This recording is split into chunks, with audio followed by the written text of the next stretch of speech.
So they don't know where he's buried. Okay, Genghis Khan said, "Let my body go. Let my nation live."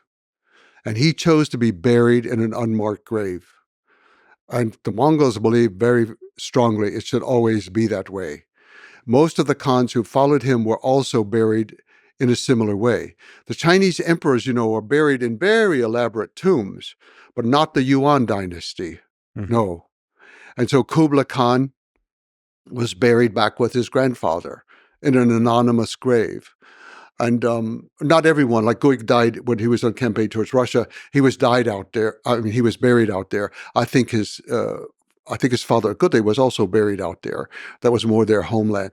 But many of them were buried with him, and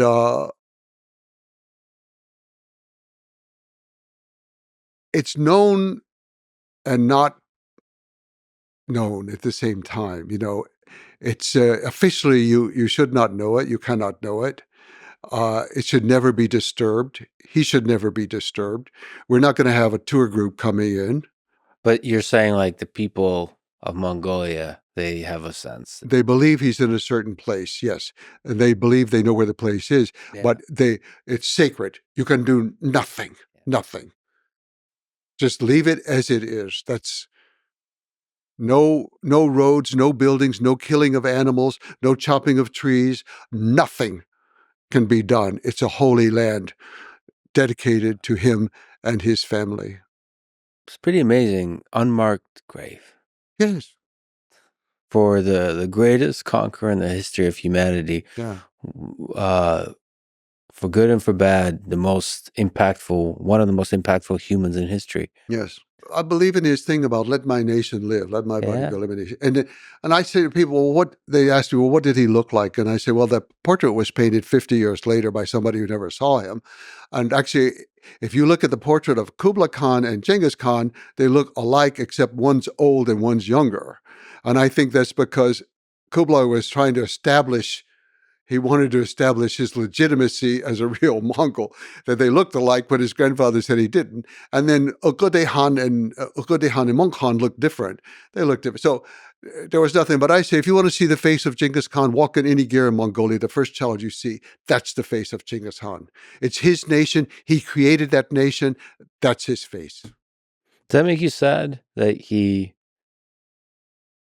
there's no, from his time capturing of his image, that he really made himself sort of disappear into the land? Does that make you sad? No, not at all.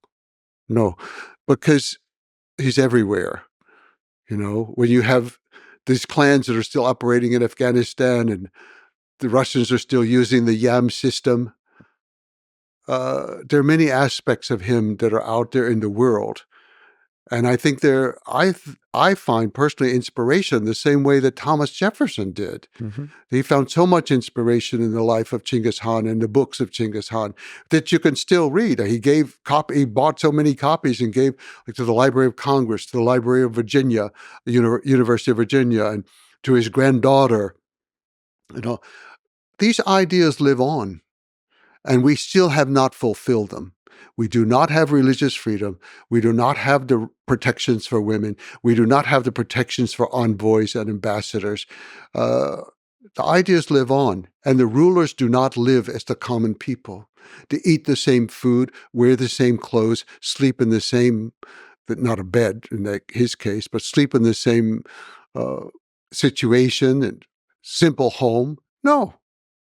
I have tremendous respect for leaders that live just as the people who they lead. Yes.